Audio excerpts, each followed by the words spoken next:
இலங்கை மத்திய வங்கியினுடைய பொருளாதார ஆய்வு பிரிப்பினுடைய பணிப்பாளர் கலாநிதி சுஜிதா ஜெகஜீவன் அவர்கள் உங்களுடன் இருக்கின்றார். வணக்கம் சுஜிதா அவர்களே.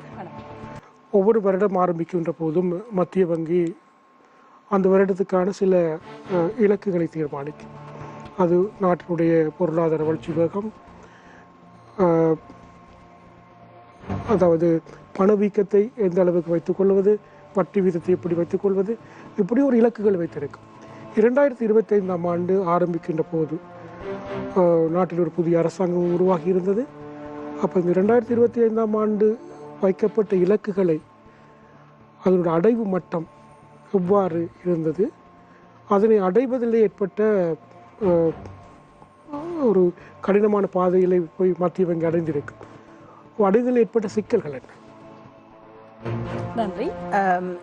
இலங்கை மத்திய வங்கியை பொறுத்தவரையிலே இலக்குகள் என்று சொல்வதை விட மத்திய வங்கிக்கு 2 முக்கிய குறிக்கோள்கள் காணப்படுகின்றது. விலை உறுதிப்பாடை பேணுவது, அதாவது பணவீக்கத்தினை தாழ்ந்ததாகவும் உறுதியாகவும் பேணுவதும், நிதியியல் முறைமையின் உறுதிப்பாட்டை பேணுவதும் முக்கியமான இலக்காக இருக்கின்றது.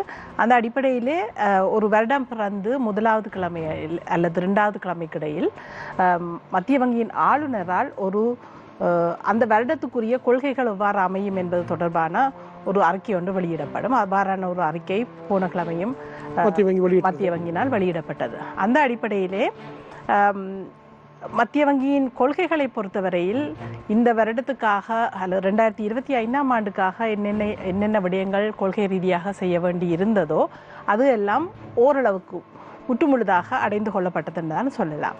ஆனால் ஒரு பொருளாதாரத்தை பொறுத்தவரையிலே பொருளாதாரத்தின் நிலைப்பாடு எவ்வாறு காணப்பட்டது என்று சொன்னால், இலங்கையின் பொருளாதாரம் 2025ஆம் ஆண்டு ஆரம்பிக்கின்ற பொழுது ஒரு சுமூகமான நிலைமையிலேயே பொருளாதாரம் ஆரம்பித்தது. உங்களுக்கு தெரியும், ஒரு சாதாரணமான நிலைமை, ஒரு அரசியல் உறுதிப்பாடு காணப்பட்டது, பொருளாதார உறுதிப்பாடு ஓரளவுக்கு காணப்பட்டது. பணவீக்கத்தை பொறுத்தவரையில் பண சுருக்க நிலைமை ஒன்று காணப்பட்டது. இருந்த பொழுதிலும் அது படிப்படியாக ஒரு நெருக்கடி நிலைமைக்கு வரும் என்ற ஒரு எதிர்பார்ப்பு இருந்தது. ஆனால் ஏப்ரல் மாதம் அளவிலே எதிர்பார்க்காத அளவிலே இந்த அமெரிக்காவின் வரி கொள்கைகளில் ஏற்பட்ட மாற்றத்தின் காரணமாக ஒரு பாரிய அளவு பொருளாதார அதிர்ச்சிக்கு பொருளாதாரம் கொடுக்க வேண்டிய ஒரு தேவை ஒன்று காணப்பட்டது. ஆனால் இருந்த பொழுதிலும் நாங்கள் அந்த கால பகுதியிலே எதிர்பார்க்கப்பட்டதை விட தற்பொழுதுள்ள நிலைமையை பார்ப்போமாக இருந்தால் அதன் பெறுபேறு நாங்கள் எதிர்பார்த்ததை விட மிகவும் அதிகமானதாகவே காணப்பட்டது. உதாரணமாக பணவீக்கத்தை நோக்கமாக இருந்தால், பணவீக்கம் நாங்கள் 2025ஆம் ஆண்டு இறுதி அளவிலே ஓரளவு 5% நோக்கு நகரும் என்று எதிர்பார்த்தோம். ஆனால் 5% போகவில்லை. ஆனாலும் ஒரு நெருக்கடிய மட்டத்துக்கு வந்திருக்கின்றது. அதே போல ஒரு வெளிநாட்டு துறையினை எடுத்துக்கொள்வோமாக இருந்தால், நான் ஏற்கனவே கூறியது போல ஒரு மிக முக்கியமான ஒரு இடர்நேர் ஒன்று காணப்பட்டது. இந்த அமெரிக்காவின் கொள்கையின் காரணமாக ஏற்பட்ட ஒரு மாற்றம் இருந்த பொழுதிலுமே ஏற்றுமதி துறையிலே நாங்கள் எல்லாரும் பயந்தது போல ஒரு பாரியமான தாக்கம் ஏற்படவில்லை. அமெரிக்காவிற்கான ஏற்றுமதியாக இருக்கலாம் அல்லது ஏனைய நாடுகளுக்கான ஏற்றுமதியாக இருக்கலாம், பாரிய அளவிலே எந்த ஒரு சிக்கலும் ஏற்படவில்லை. அதுக்கு அரசாங்கம் மற்றும் ஏனைய கொள்கை வகுப்பாளர்கள் சேர்ந்து அந்த வரியை குறைத்ததும் தீர்வை குறைத்ததும் ஒரு முக்கியமான காரணமாக இருக்கின்றது. ஆனால் இன்னும் ஒரு எதிர்பாராத விடயம் ஒன்று இந்த ஆண்டிலே காணப்பட்டது. அதாவது ஒரு கடந்த 4-5 வருடங்களாக வாகன இறக்குமதி இடம்பெறாமல் இருந்தது, தடை செய்யப்பட்டிருந்தது. அது இந்த வருடத்தின் ஆரம்பத்திலே அந்த தடைகள் நீக்கப்பட்டது. அந்த தடைகள் நீக்கப்படுகின்ற பொழுது இந்த வாகன இறக்குமதி தொடர்பாக ஏறத்தாழ $1 பில்லியன் ஐக்கிய அமெரிக்க டாலர்களுக்கு வாகன இறக்குமதி இருக்கலாம் என்ற ஒரு எதிர்வு கூறல் ஒன்று காணப்பட்டது. ஆனால் எதிர்பார்க்கப்பட்டதை விட மிக அதிகமாக வாகன இறக்குமதி ஒன்று காணப்பட்டது.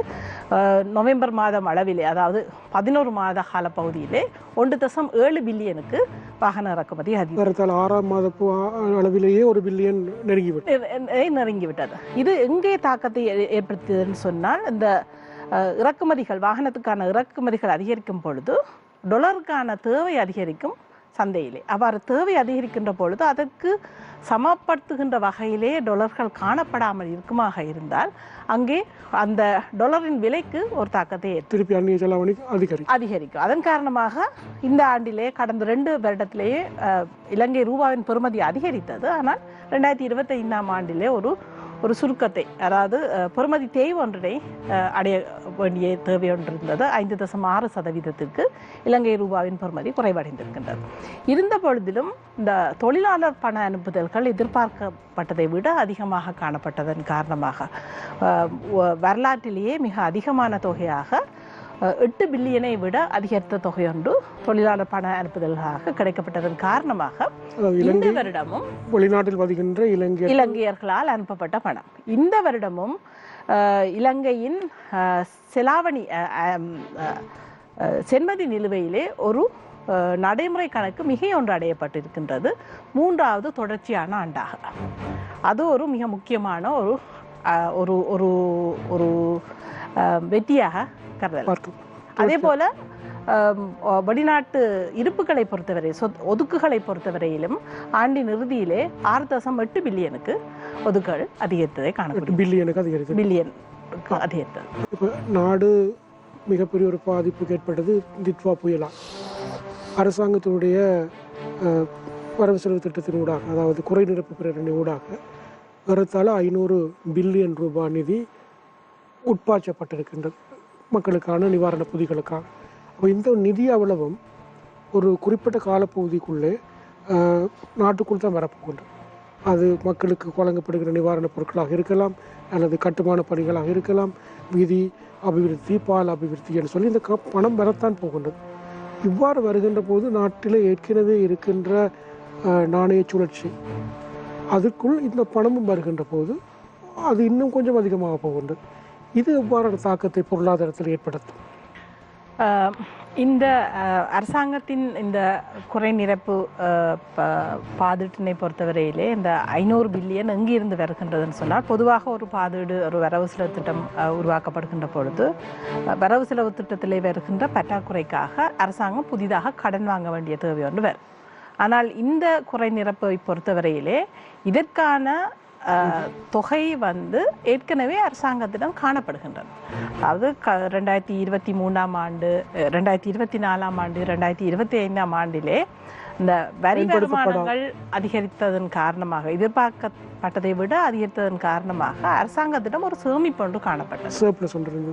அந்த சேமிப்பில் இருந்துதான் இந்த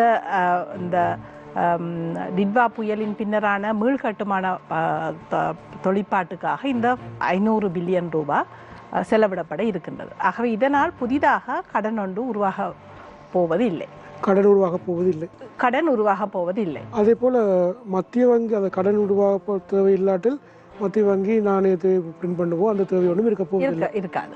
ஆனால் நான் அடுத்த கேள்வி கேட்கின்ற, இந்த பணம் ஏற்கனவே இருக்கின்ற சர்க்குலேஷனுக்கு இருக்கின்ற நாணய சுழற்சிக்குள் மேலதிகமாக உட்பாய்ச்சப்படுகின்ற போது பணவீக்கம் போன்ற பாதிப்புகள் ஏற்படாதா? அதற்கான தாக்கங்கள் அது ஒப்பீட்டளவிலே எவ்வாறு காணப்படும் என்பது, எவ்வளவு தொகை என்ன நேரத்திலே உள்வாங்கப்பட இருக்கின்றது, பொருளாதாரத்திலே உள்வாங்கப்பட இருக்கின்றது, அதே போல அந்த பணம் எவ்வாறான தேவைகளுக்காக பயன்படுத்தப்பட போகின்றது என்பதில் காணப்படுகின்றது. இது முற்றுமுழுதாக ஒரு நுகர்வை நோக்கி மாறுமாக இருந்தால் அது தேவை அளவுக்கு அதிகமாக பொருட்கள் சேவைகளுக்கான தேவையை அதிகரித்து அல்லது கேள்வியை அதிகரித்து விலையிலே தாக்கத்தை ஏற்படுத்தலாம். அவ்வாறான தாக்கங்கள் ஏற்படுகின்ற பொழுது இந்த ஒரு நடவடிக்கையை ஒரு கொள்கையாக ஒரு தனிப்பட்ட விடயமாக எதிர்கொள்ள முடியாது. முக்கியமாக மத்திய வங்கியின் இந்த நாணய கொள்கை என்ற நோக்கமாக இருந்தால், நாணய கொள்கையை பொறுத்தவரையில் பல விடயங்கள் கவனத்தில் எடுக்கப்படுகின்றது. இவ்வாறாக ஒரு பொருளாதாரத்திலே ஒரு கேள்வி தூண்டல் காரணமாக பணவீக்கம் உருவாகுமாக இருந்தால் நமக்கு 5% பணவீக்க இலக்கடலாக காணப்படுகின்றது. அது எதிர்பார்க்கப்பட்டதை விட 5% விட அதிகமாக கூடுதலாக இருக்குமாக இருந்தால், அது அப்படியே தொடர்ச்சியாக 5% விட நிரந்தரமாக கூடுமாக இருந்தால் அது தொடர்பாக அதற்கு எதிர்மறையான கொள்கைகளை எடுப்பதற்கு மத்திய வங்கியும் தயாராக இருக்கின்றது. ஆகவே இது ஒரு தனிய ஒரு கொள்கையாக எடுத்துக்கொள்ளாமல் இதில் ஏற்படுகின்ற தாக்கங்கள் காரணமாக ஏதாவது விளைவுகள் ஏற்படுமாக இருந்தால் அதற்கு ஒரு பிரதி கொள்கை ஒன்று உருவாக்கப்பட்டு அந்த தாக்கங்கள் இல்லாமல் செய்யப்படுவதற்கான சாத்தியங்கள் காணப்படுகின்றது. ஆனால் இது புதிதாக ஒரு கடனை உருவாக்காததன் காரணமாக பண நிரம்பல் என்ற அந்த வரைவலக்கணத்திலே அது புதிதாக ஒரு பணத்தை உருவாக்காது. இந்த ஒட்டுமொத்த 4.1 பில்லியன் இழப்பு இலங்கையை பொறுத்தளவிலே ஒரு பெரிய ஒரு இழப்பு. 4.1, அதாவது நாட்டுடைய மொத்த உள்நாட்டு உற்பத்தியிலே 4.1% இழப்பு. இந்த பெரிய இழப்பை வைத்துக்கொண்டு நீங்கள் ஏற்கனவே சொன்னது போல இலங்கை தன்னுடைய பொருளாதார வளர்ச்சியுடைய இலக்கை வெற்றிவிட முடியுமா? இந்த பொருளாதார வளர்ச்சியினை நோக்கமாக இருந்தால் ஏற்கனவே இழப்பொன்று உருவாகி இருக்கின்றது. ஆனால் அந்த இழப்புகள் மொத்த உள்நாட்டு உற்பத்தியிலே அந்த வரைவிலக்கணங்களில் உள்வாங்கப்படுவது இல்லை. ஒரு குறிப்பிட்ட ஒரு வருடத்திலே உருவாக்கப்பட்ட சேவைகள், பொருட்கள், சேவைகள் தொடர்பான பெறுமதி கூட்டல் தான் அந்த ஒரு மொத்த உள்நாட்டு உற்பத்தியாக காணப்படுகின்றது. ஆகவே இந்த ஏற்கனவே ஏற்பட்ட இந்த அழிவுகள் எந்தவித தாக்கத்தினையும் இந்த பொருளாதார நேரடியாக தாக்கத்தை ஏற்படுத்தாது. ஆனால் எப்பொழுது தாக்கத்தை ஏற்படுத்துமாக இருந்தால், உதாரணமாக 3 முக்கியமான துறைகள் காணப்படுகின்றது இந்த மொத்த உள்நாட்டு உற்பத்தியை உருவாக்குவதில்: விவசாயத்துறை, கைத்தொழில்துறை, சேவைத்துறை. இந்த விவசாயத்துறையிலே ஏதாவது உதாரணமாக நெல் உற்பத்தி பாதிக்கப்படுமாக இருந்தால் அது ஒரு குறிப்பிட்ட கால பகுதியிலே நெல் உற்பத்தியை பாதிப்பதன் காரணமாக அந்த விவசாயத்துறையின் அந்த வளர்ச்சி குறைவடைந்து அதன் மூலமாக பொருளாதார வளர்ச்சி பாதிக்கப்படலாம். அதே போல் ஒரு ஆடை தொழிலாக இருந்தால் ஆடை தொழிற்சாலையிலே இந்த டிட்வா புயலின் காரணமாக தாக்கம் ஏற்பட்டு அதனால் அவர்களின் உற்பத்தி பாதிக்கப்படுமாக இருந்தால் அது இந்த குறிப்பிட்ட கால பகுதியில் 4ஆம் காலாண்டிலேயோ அல்லது எதிர்வரும் காலாண்டிலேயோ தாக்கத்தை ஏற்படுத்தலாம், அது பாதிப்பை ஏற்படுத்தும். அதே போல் ஏதாவது ஒரு சேவைத்துறை தொடர்பாக ஏதாவது மாற்றங்கள் இருந்தால் அது ஒரு குறுங்காலத்திலே பொருளாதாரத்திலே ஒரு பாதிப்பை ஏற்படுத்தும். ஆனால் இந்த ஒரு வீதியாக இருந்தால் சரி, அல்லது ஒரு ரயில் தண்டவாளமாக இருந்தால் சரி, அல்லது ஒரு கட்டடமாக இருந்தால் சரி, அதன் அழிவுகள் பொருளாதாரத்திலே நேரடியாக ஒரு தாக்கத்தையும் ஏற்படுத்தாது பொருளாதார வளர்ச்சியை பொறுத்தவரையில். ஆகவே எதிர்வரும் கால பகுதியில் 2026ஆம் ஆண்டிலே என்ன நடக்கும் என்று சொன்னால், இந்த மீள் கட்டுமானத்துக்காக செலவிடப்படும். அவ்வாறு செலவிடப்படும் பொழுது இந்த கட்டுமானத்துறை வளர்ச்சி அடைவதற்கு சாத்தியக்கூறு காணப்படுகின்றது. அவ்வாறு கட்டுமானத்துறை வளர்ச்சி அடையும் பொழுது அது இந்த கைத்தொழில் துறையின் வளர்ச்சியை அதிகரிக்கும். அவ்வாறு கைத்தொழில் துறையின் வளர்ச்சி அதிகரிக்கும் பொழுது அது மொத்த உள்நாட்டு உற்பத்தியை அதிகரிப்பதற்கான சாத்தியங்கள் காணப்படுகின்றது. அந்த அடிப்படையில் தான் மத்திய வங்கியின் ஆளுநர் கடந்த வாரம் வெளியிட்டப்பட்ட அந்த அறிக்கையிலே குறிப்பிட்டிருந்தார், 2026ஆம் ஆண்டிலே 4 தொடக்கம் 5% அளவிலே பொருளாதாரம் வளர்ச்சி அடைவதற்கான சாத்தியங்கள் காணப்படுகின்றது. அதாவது ஏற்கனவே 4.5% வளர்ச்சி எதிர்பார்க்கப்பட்ட ஒன்று. அதிலும் இந்த நீங்கள் சொன்னது போல் இந்த அனர்த்தம் ஏற்படாமல் விட்டிருந்தால் 4.5 வளர்ச்சி 5% போயிருக்க வேண்டும். அனர்த்தம் ஏற்பட்டு அதன் மூலம் உருவாக்கப்படுகின்ற மீள் கட்டுமானத்தின் மூலம் ஏற்படுகின்ற அந்த வளர்ச்சி உண்மையான ஒரு வளர்ச்சியாக அதை பார்க்க முடியுமா? இலக்கத்துக்கு சொல்ல போனால் சரியா இருக்கும்.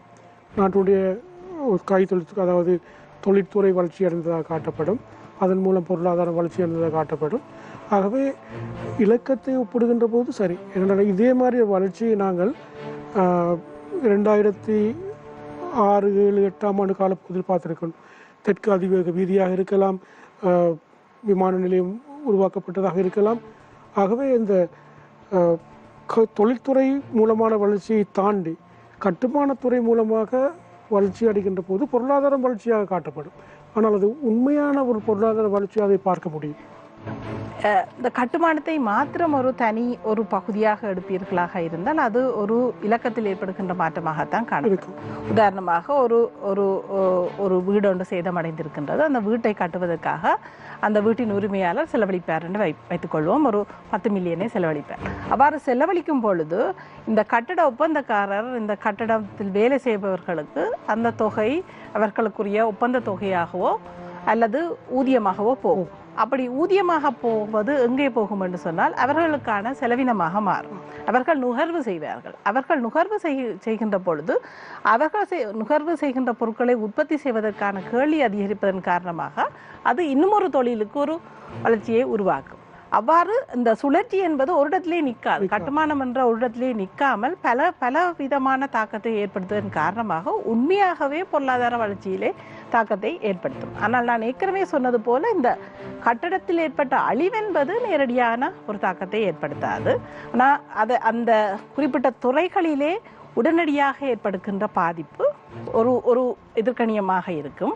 அதே நேரம் இந்த மீள்கட்டுமான துறைகள் மீள்கட்டுமானம் உருவாகின்ற பொழுது ஒரு நேர்கணியமாக இருக்கும். ஒரு ஆண்டு என்ற அடிப்படையிலே பார்ப்போமாக இருந்தால் இந்த ரெண்டுக்கும் எது கூடுதலாக இருக்கின்றதோ அதன் தாக்கம் தான் இருக்கும். ஆனால் நீண்டகால பொருளாதார அபிவிருத்தி இலக்கை நோக்கி நகர்கின்ற போது நீண்டகால பொருளாதார வளர்ச்சி ஒரு ஆண்டும் பொருளாதார வளர்ச்சிகள் நாங்கள் எதிர்பார்க்கின்ற போது இவ்வாறான கட்டுமான துறையிலா அல்லது வெளிநாட்டு நேரடி முதலீடுகள் மூலம் அல்லது நாட்டினுடைய ஏனைய தொழில்துறை அபிவிருத்தி மூலம் ஏற்படுகின்ற அந்த வளர்ச்சி என்பது ஒரு நிலையான வளர்ச்சியாக அமையும். அப்படித்தானே கட்டுமானத்துறையும் பொருளாதார வளர்ச்சிக்கு பங்களிப்பை செலுத்துகின்றது. நிச்சயமாக ஏற்படுத்தும். எந்த அடிப்படையில் சொன்னால் உள்நாட்டு கேள்வியை அதிகரிப்பதன் ஊடாக பொருளாதார வளர்ச்சிக்கு தாக்கத்தை செலுத்தும். ஆனால் நேரடி முதலீடு என்பதை பொறுத்தவரையிலே நேரடி முதலீடு எங்கே வருகின்றது என்பதை பொறுத்து இருக்கின்றது. நேரடி முதலீடுகள் கூட ஒரு கட்டுமான துறைக்கு வரலாம். கடந்த காலங்களிலே இந்த வீதி அபிவிருத்திகள் போன்றவற்றுக்காக எங்களுக்கு நேரடி முதலீடுகள் வந்திருக்கின்றது. ஆனால் இந்த நேரடி முதலீடானது ஒரு சுற்றுலாத்துறையை நோக்கியதாகவோ அல்லது வேறு ஏதாவது ஒரு ஏற்றுமதி துறையை நோக்கியதாக அந்த நேரடி முதலீடு அமையமாக இருந்தால் அது நாட்டின் ஏற்றுமதியை அதிகரித்து அது வெளிநாட்டு கேள்வியை தூண்டுவதன் ஊடாக வெளிநாட்டு ரீதியான ஒரு வளர்ச்சிக்கு தாக்கத்தை ஏற்படுத்தும். இது பல்வேறு ஏனைய சலுகைகளையும் கொண்டு வரும். ஆகவே உள்நாட்டு கல்வியும் முக்கியம். ஆனால் இலங்கை ஒரு சிறிய நாடாக இருப்பதனால் உள்நாட்டு கல்வியில் மாத்திரம் இலங்கை தங்கியிருக்க முடியாது. இலங்கை ஒரு நிரந்தர அடிப்படையிலே வளர்ச்சி வேணுமாக இருந்தால் இந்த வெளிநாட்டு கல்வியை அதிகரிக்க வேண்டும், ஏற்றுமதியை அதிகரிக்க வேண்டும். ஆகவே ஏற்றுமதியை நோக்கிய இந்த வெளிநாட்டு முதலீடுகளை கவர வேண்டும். இந்த கடன் மறுசீரமைப்பிலே இந்த புயலினுடைய தாக்கம் ஏதாவது தாக்கத்தை ஏற்படுத்துமா? ஏனென்றால் நான் நினைக்கின்றேன் நோபல் பரிசு பெற்ற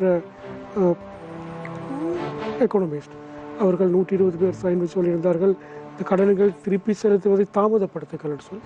இவ்வாறு பல பொறியியலாளர்கள் கருத்து தெரிவிக்கின்ற வேளையிலே மத்திய வங்கியாக கட்டாயம் உங்கள் மத்தியிலும் ஒரு டிஸ்கஷன் போயிருக்கு. இதனை எதிர்கொள்வதற்கு மத்திய வங்கி எந்த நடவடிக்கை எடுத்திருக்கின்றன? முதலாவது விடயம், இந்த கடன் மறுசீரமைப்பது என்பது அரசாங்கத்திற்குரிய ஒரு பொறுப்பு, மத்திய வங்கிக்குரிய பொறுப்பு அல்ல. இலங்கையின் கடந்த காலத்தின் மறுசீரமைப்பிலும் மத்திய வங்கி தனது பங்களிப்பினையும் பங்காளராக செயற்பட்டிருக்கின்றது. ஆனால் இது அரசாங்கத்தின் கடன் மறுசீரமைப்பு தொடர்பான விடயம். இது முற்றுமுழுதாக அரசாங்கத்தின் தீர்மானமாக காணப்படுகின்றது. ஆனால் நாங்கள் ஏற்கனவே செய்த மறுசீரமைப்பின் பொழுது மறுசீரமைப்பு தொடர்பாக சில இலக்குகள் காணப்பட்டது. அதாவது மொத்த கடன் தொகையை எந்த வீதத்திலிருந்து எந்த வீதத்துக்கு குறைக்க வேண்டும், அதே போல கடன் மீள் செலுத்துகின்ற அந்த கால அளவை தீர்மானிக்க அந்த தொகை எவ்வளவு தூரத்து ஒரு வருடத்துக்கு எவ்வளவு இருக்க வேண்டும், அதே போல ஒரு வெளிநாட்டு கடன் தொடர்பான மீள் செலுத்துகை ஒரு வருடத்துக்கு எவ்வளவு இருக்க வேண்டும் என்ற தொடர்பான சில இலக்குகளை அடிப்படையாக கொண்டுதான் இந்த மறுசீரமைப்பு செய்யப்பட்டது. அந்த மறுசீரமைப்பு செய்யப்படுகின்ற பொழுது இலங்கையின் பொருளாதாரம் என்ன மட்டத்திலே காணப்படும் என்பது தொடர்பாக IMF-இனால் சர்வதேச நாணய நிதியத்தினால் சில எதிர்வு கூறல்கள் வழங்கப்பட்டன. அந்த எதிர்வு கூறலை அடிப்படையாக கொண்டுதான் இந்த மறுசீரமைப்பு செய்யப்பட்டது. ஆனால் அந்த மறுசீரமைப்பு செய்யப்பட்டதன் பின்னர் இலங்கை பொருளாதாரம் எவ்வாறு செயற்பட்டு இருக்கிறதுன்னு சொன்னால் எதிர்பார்த்ததை விட ஒரு ஒரு ஒரு அதிகமான ஒரு பொருளாதார வளர்ச்சியாக இருக்கலாம். பொருளாதார வளர்ச்சியை நோக்கும் பொழுதும் இந்த சர்வதேச நாணய நிதியத்தின் எதிர்வு கூறலை நோக்குவீர்களாக இருந்தால் ஏறத்தாழ 3.1% தான் பொருளாதார வளர்ச்சியாக இருந்தது. ஆனால் கடந்த 2 ஆண்டுகளை பொறுத்தவரையிலும் இலங்கையின் பொருளாதாரம் ஏறத்தாழ 5% வளர்ச்சி அடைந்திருக்கின்றது. அதே போல பணவீக்கத்தினை நோக்குவமாக இருந்தால் சர்வதேச நாணய நிதியத்தினால் எறிவு செய்யப்பட்டதை விட பணவீக்கம் குறைவாக காணப்படுகின்றது. அதே போல சர்வதேச நாணய நிதியத்தினால் எதிர்பார்க்கப்பட்ட செலாவணி வீதத்தினை விட தற்பொழுது இருக்கின்ற செலாவணி வீதம் குறைவாகவே காணப்படுகின்றது. ஆகவே வரி வருமானம் அதிகரித்திருக்கின்றது. வரி வருமானம் அதிகரித்திருக்கின்றது. ஆகவே பொருளாதார ரீதியிலே பொருளாதார செயற்பாடானது இந்த மறுசீரமைப்பு செய்யப்படுகின்ற பொழுது பொருளாதாரம் எந்த திசையை நோக்கி செல்லும் என்ற தொடர்பான எதிர்வு கூறலை விட ஒரு ஒரு முன்னேற்றகரமான பாதையிலே பொருளாதாரம் போய் வருகின்ற காரணத்தினால் ஒரு ஒரு சலுகை ஒன்று ஏற்கனவே நமக்கு இருக்கின்றது. ஒரு இடைவெளி ஒன்று, ஸ்பேஸ் என்று சொல்வார்கள், ஒரு ஸ்பேஸ் ஒன்று ஏற்கனவே இருக்கின்றது. ஆகவே இப்பொழுது இருக்கின்ற இந்த நிலைமையின் காரணமாக ஏதாவது தாக்கத்தினை ஏற்படுத்துமாக இருந்தால் அந்த தாக்கத்தை ஈடு செய்யக்கூடிய அளவுக்கு அந்த ஸ்பேஸ் இருக்கின்றது. ஆனால் இப்பொழுது இந்த டிட்பா தாக்கத்தின் காரணமாக நாங்கள் திருப்ப ஒரு மறுசீரமைப்பை கொண்டு வருவோமாக இருந்தால் அது பொருளாதாரத்துக்கு பல பின்னடைவுகளை கொண்டு வரலாம். உதாரணமாக நீங்கள் ஒரு மறுசீரமைப்பினை செய்ய வேண்டுமாக இருந்தால் உங்களுக்கு தெரியும், 2022ஆம் ஆண்டிலே இந்த மறுசீரமைப்பு செயற்பாடுகள் ஆரம்பிக்கப்பட்ட பொழுது முதலாவதாக செய்த விடயம் சில கடன்கள் தொடர்பான மீள் செலுத்துகளை நிப்பாட்டியது. அது நிப்பாட்டியவுடன் அதன் முதலாவதான தாக்கம் எதுவாக இருந்ததுன்னு சொன்னால் நாட்டுக்கான தரமிடல் குறைவடைந்தது. அதே மாதிரியான ஒரு நிலைமைக்கு பொருளாதாரம் போகும். அது நாங்கள் விரும்பியாக இருந்தாலும் விரும்பாமலாக இருந்தாலும் ஒரு இப்பொழுது ஏற்பட்டிருக்கின்ற இந்த மறுசீரமைப்பு ஒரு சர்வதேச நாணய நிதியத்தினால் செய்யப்பட்ட அந்த இலக்குக்கு அமைவாக ஏனைய இருபுடை நிறுவனங்களாக இருக்கலாம் அல்லது சர்வதேச பிணையங்களுக்கு சொந்தமான முதலீட்டாளர்கள் எல்லாருடனும் இணங்கப்பட்டு தான் இந்த நிலைமை ஒன்று உருவாகி இருக்கின்றது. பாரிஸ் கிளப், அதே போல இந்த ISB ஹோல்டர்ஸ் அவர்களுடன் இணக்கப்பாட்டுடன் அடிப்படையில் தான் இந்த மறுசீரமைப்பு செய்யப்பட்டிருக்கின்றது. ஆகவே திரும்பவும் நாங்கள் இதனை ஓப்பன் பண்ணுவோமாக இருந்தால் திரும்பவும் அப்படியான ஒரு பரஸ்பர உடன்படிக்கை வர வேண்டும். அவ்வாறான நிலைமைக்கு வருவதற்கு இலங்கைக்கு ஏறத்தாழ 2 வருடம் எடுத்தது. அந்த 2 வருடமும் இலங்கையின் சர்வதேச தரமிடலை நோக்குமையர்களாக இருந்தால் ஒரு டிஃபால்ட் ஸ்டேட்டஸில் தான் இலங்கை இருந்தது. இப்பொழுதுதான் மீளவும் அந்த டிஃபால்ட் ஸ்டேட்டஸில் இருந்து நாடு பழைய நிலைமைக்கு வந்திருக்கின்றது. ஆகவே புதிதாக ஏதாவது கடன் மறுசீரமைப்பு தொடர்பான பேச்சுவார்த்தைகள் தொடங்குமாக இருந்தால் அதன் முதலாவது தாக்கம் இந்த தரமிடலில் ஏற்படுகின்ற பாதிப்பாக இருக்கலாம். அது பல்வேறு பின்விளைவுகளை நாட்டுக்கு கொண்டு வரும். அதே போல எந்த ஒரு உத்தரவாதமும் இல்லை, மீண்டும் கிடைக்குமா இல்லையா, மீண்டும் இந்த ஒரு சலுகை உங்களுக்கு கிடைக்குமா என்பது தொடர்பாக எந்தவித உத்தரவாதமும் இல்லை. அன்றைய காலப்பகுதி 2022ஆம் ஆண்டு காலப்பகுதியில் இலங்கை சர்வதேச முதலீட்டு அல்லது சந்தைக்கு சென்று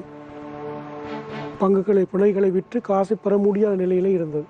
ஆனால் தற்போது அதுக்கான தரப்படுத்தல் இருக்கின்ற காரணத்தினால் ஏதாவது காரணம் பிரச்சனை இருந்தால் நாங்கள் தாராளமாக சர்வதேச நாணய சந்தைக்கு சென்று பணத்தை பெறலாம் தானே.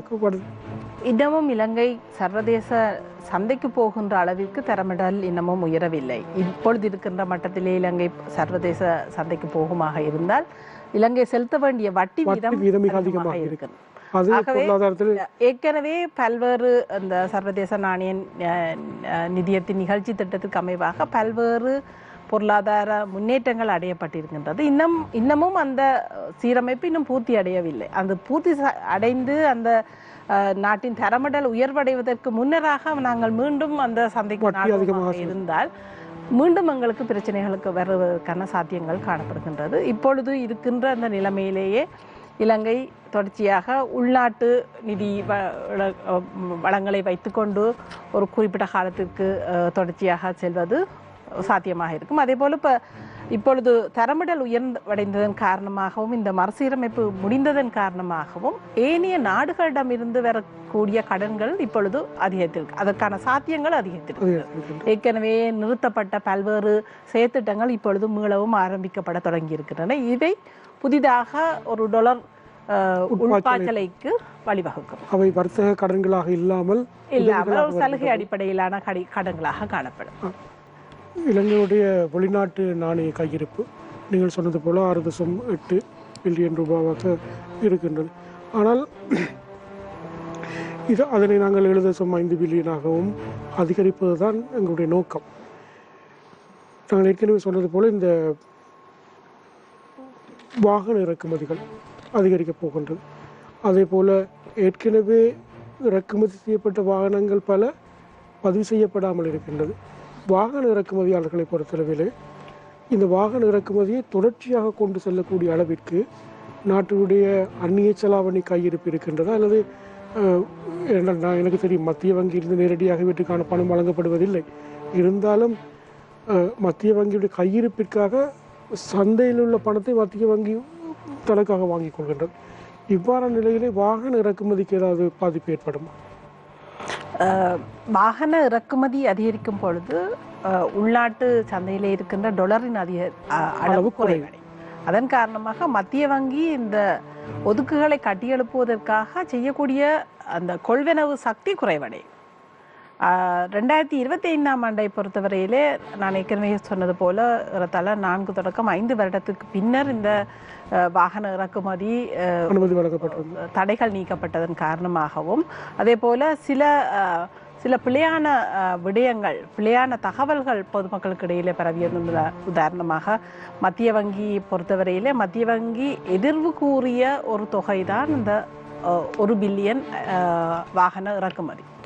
அதற்கு கூடுதலாக இறக்குமதி அதிகரிக்குமாக இருந்தால் புதிதாக ஏதாவது ஒரு இறக்குமதி தடை வரலாம் என்று ஒரு பொதுமக்களுக்கு இடையிலே அச்சம் ஏற்பட்டதன் காரணமாக ஒரு ஜூலை மாதம் ஆகஸ்ட் மாதம் அளவிலே அளவுக்கு அதிகமான இறக்குமதி ஒன்று நடைபெற்றதை காணக்கூடியதாக இருந்தது. அது ஒரு பிழையான ஒரு விளக்கத்தின் காரணமாக ஏற்பட்ட ஒரு அதிகமான ஒரு இறக்குமதியாக காணப்பட்டது.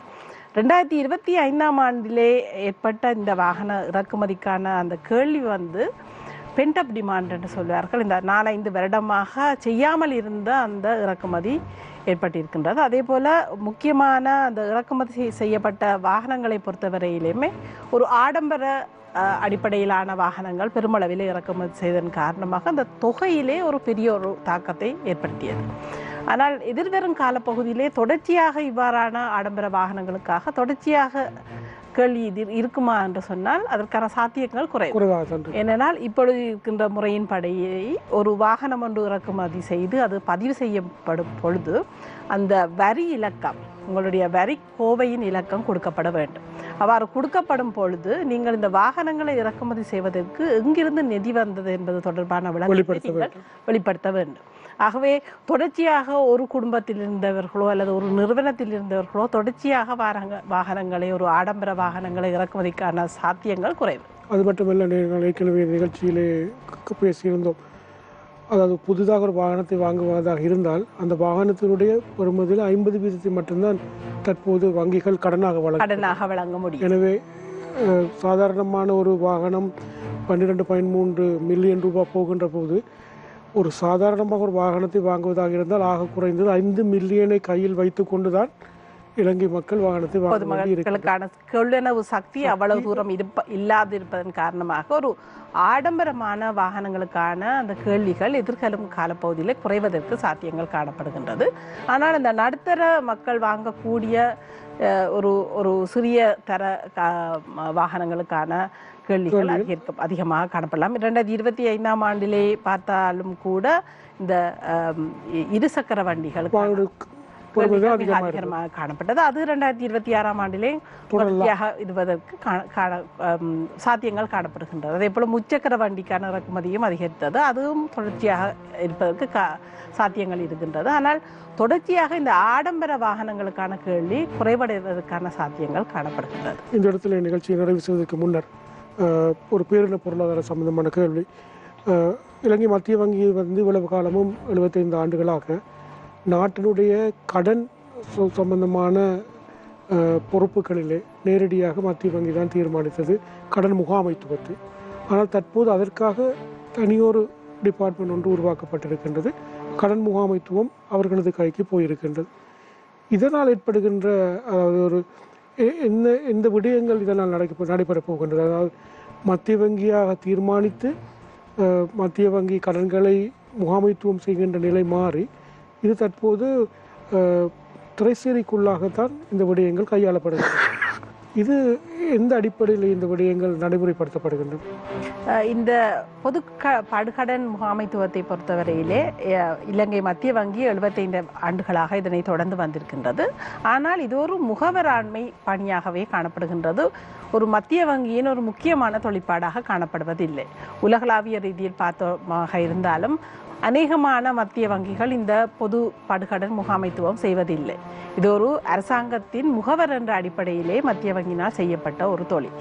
இந்த தொழிலிலும் நீங்கள் பார்ப்பீர்களாக இருந்தால் மத்திய வங்கி செய்த இந்த பொது முகாமைத்துவ பணி என்பது ஒரு பகுதியாகவே காணப்பட்டது. முக்கியமாக இந்த உள்நாட்டு கடன் பொது படுகடனை முகாமை செய்வதுதான் மத்திய வங்கியின் மிக பாரிய ஒரு பொறுப்பாக இருந்தது. அதே போல இந்த வெளிநாட்டு ISB போன்றவற்றை வழங்குவது போன்றவற்றிலும் மத்திய வங்கியின் பொது முகாமைத்துவம் தாக்கத்தை செலுத்தியிருந்தது. ஆனால் அதே போல அரசாங்கத்துக்கான வெளிநாட்டு கடன்கள் பெறுகின்ற பொழுது ஒரு உலக வங்கியிடம் இருந்தோ அல்லது வேறொரு இருபடை நாடுகளிடம் இருந்து கடன் பெறுகின்ற பொழுது அதனை முகாமை செய்தது திரைசேரியாகவே காணப்பட்டது. ஆகவே இந்த பொது படுகடனின் சில பகுதி மத்திய வங்கியிடமும் சில பகுதி அரசாங்கத்தின் திரைசேரியிடமும் காணப்பட்டது. அதே போல மத்திய வங்கி இந்த பொது படுகடனை முகாமை செய்யும் பொழுது மத்திய வங்கியின் பிரதான இலக்கான இந்த விலை உறுதிப்பாடலை செய்கின்ற அந்த நாணய கொள்கை நடைமுறைகளை செய்கின்ற பொழுது கான்ஃப்ளிக்ட் ஆஃப் இன்ட்ரெஸ்ட் என்று சொல்வார்கள். அதற்கான சாத்தியங்களும் மிக அதிகமாக காணப்பட்டது. அதன் காரணமாக ஒரு பொதுவான ஒரு கருத்தொன்று காணப்பட்டது. இந்த பொது படுகடன் முகாமைத்துவம் மத்திய வங்கியிடமிருந்து எடுக்கப்பட்டு ஒரு தனியொரு நிறுவனமாகவோ அல்லது திரைசேரியின் ஒரு தனியொரு திணைக்களமாகவோ பொதுப்படுகடன் தொடர்பான அனைத்து விடயங்களையும் உள்ளடக்கிய ஒரு நிறுவனமாக உருவாக்கப்பட வேண்டிய தேவை ஒன்று காணப்பட்டது. இது இந்த சர்வதேச நாணய நிதியத்தின் நிகழ்ச்சி திட்டத்தின் ஒரு அங்கமாகவே காணப்பட்டது. அந்த அடிப்படையிலே இலங்கை மத்திய வங்கியின் புதிய சட்டம் வருகின்ற பொழுது அதற்கான வசதி அந்த புதிய சட்டத்திலேயே உள்ளடங்கப்பட்டிருக்கின்றது. புதிதாக இந்த பொது படுகடன் முகாமை செய்கின்ற நிறுவனம் வரும் வரையில் இது தற்காலிகமாக மத்திய வங்கியினால் செய்யப்படும் என்றது அந்த புதிய மத்திய வங்கி சட்டத்திலேயே உள்ளடக்கப்பட்டது. அதன் பின்னர் புதிதாக இந்த பொது படுகடன் முகாமைத்துவ அந்த பிரிவுக்காக புதிதாக ஒரு சட்டம் ஒன்று உருவாக்கப்பட்டு தற்பொழுது திரைசேரியின் கீழ் ஒரு தனியொரு திணைக்களமாக இது இயங்குகின்றது. இலங்கை ஒரு மாற்றம் ஏற்படுகின்ற போது டிஜிட்டல் எக்கானமி என்ற விடயம் பேசப்பட்டது. டிஜிட்டல் எக்கானமிக்காக ஒரு தனியாக ஒரு பிரிவு உருவாக்கப்பட்டு தொடர்ச்சியாக நாங்கள் பேசிக்கொண்டிருந்தோம். ஆனால் அந்த ஆரம்பத்திலே பேசிய விடயங்கள் தற்போது நடைமுறை எவ்வாறு இருக்கின்றது? டிஜிட்டல் எக்கானமியை நோக்கி இலங்கை டிரான்ஸ்ஃபர்மேஷன் அந்த கட்டத்தை அடைவதற்கு எவ்வாறான அடித்தளங்கள் மத்திய வங்கி மட்டத்தில் எடுக்கப்பட்டிருக்கின்றன? இந்த டிஜிட்டலைசேஷன் தொடர்பாக மத்திய வங்கி நேரடியான பங்களிப்பு என்பது குறைவாகவே காணப்படுகின்றது. மத்திய வங்கியிலே மிக முக்கியமான ஒரு பணியாக காணப்படுவது இந்த கொடுப்பனவு மற்றும் தீர்ப்பனவு, பேமெண்ட்ஸ் அண்ட் செட்டில்மெண்ட் சொல்வார்கள். அந்த திணைக்களத்தினை பொறுத்தவரையிலே இந்த டிஜிட்டலைசேஷனுடன் நேரடியாக தொடர்பட்ட ஒரு திணைக்களமாக அந்த திணைக்களம் காணப்படுகின்றது. அது எனக்கு தெரிந்த அளவிலே மத்திய வங்கிக்கு நேரடியாக இந்த டிஜிட்டலைசேஷன் அந்த செயற்திட்டம் தொடர்பாக நேரடியான பங்களிப்பு இல்லை. எனக்கு தெரிந்த அளவிலே, அதே போல என்னுடைய திணைக்களத்திற்கு நேரடியான தொடர்பு இல்லை. ஆனால் எனக்கு தெரிந்த அளவிலே இந்த செயற்திட்டம் அது எதிர்பார்க்கப்பட்ட அந்த கட்டத்திலே நகர்ந்து கொண்டிருக்கின்றது. அவர்கள் அது தொடர்பான எவ்வாறான காலகட்டத்திலே இந்த என்னென்ன விடயங்கள் முன்னெடுக்கப்பட வேண்டும் என்று செய்வார்களோ அது தொடர்ந்து நடைபெறுகின்றது. அதே போல இந்த டிஜிட்டலைசேஷன் தொடர்பான அந்த செயற்திட்டத்திலே இருக்கின்ற அந்த குழுவினர் தேவையான அந்த துறைகளுடன் தொடர்புகளை கொண்டு இருப்பதை காணக்கூடியதாக இருக்கின்றது. அண்மையிலே இந்த வங்கி தொழில்துறை துறையுடன் இந்த டிஜிட்டலைசேஷன் தொடர்பான எவ்வாறான மாற்றங்களை செய்யலாம் என்பது தொடர்பான சில கலந்துரையாடல்கள் நடந்ததை காணக்கூடியதாக இருக்கின்றது. அதே போல் இந்த கொடுப்பனவு மற்றும் தீர்ப்பனவு தொடர்பாக எவ்வாறான வகையில் இந்த டிஜிட்டலைசேஷனை உள்வாங்க முடியும் என்பது தொடர்பாக அந்த திணைக்களம் பேமெண்ட்ஸ் அண்ட் செட்டில்மெண்ட் டிபார்ட்மெண்ட் என்பது மத்திய வங்கியின் அந்த திணைக்களமானது இந்த செயற்திட்டத்துடன் ஒன்றிணைந்து செயற்பட்டு வருகின்றது. இலங்கை பொறுத்தளவில் 2026ஆம் ஆண்டிலே உங்களைப் போல எல்லோரும் பல எதிர்பார்ப்புகளுடன் இருக்கின்றார்கள். பொருளாதாரம் வளர்ச்சி அடைய வேண்டும். இந்த பொருளாதார வளர்ச்சியூடாக நாடு நீண்ட கால அபிவிருத்தியை நோக்கி பயணிக்க வேண்டும். எங்களுடைய பிள்ளைகளாவது ஒரு வளர்ச்சி அடைந்த நாட்டிற்குள் பிரவேசிக்க வேண்டும் என்ற எதிர்பார்ப்போடு தான் நாங்கள் அனைவரும் இருக்கின்றோம். எனவே அந்த பாதையை நோக்கி இந்த புதிய பாதையும் நகர்கின்றது. அந்த வகையில் இன்றைய நிகழ்ச்சியிலே கலந்து கொண்ட இலங்கை மத்திய வங்கியுடைய பொருளாதார ஆய்வு பிரிவினுடைய பணிப்பாளர் கலாநிதி சுஜிதா ஜெகஜீவன் அவர்களுக்கு நமது நன்றிகள்.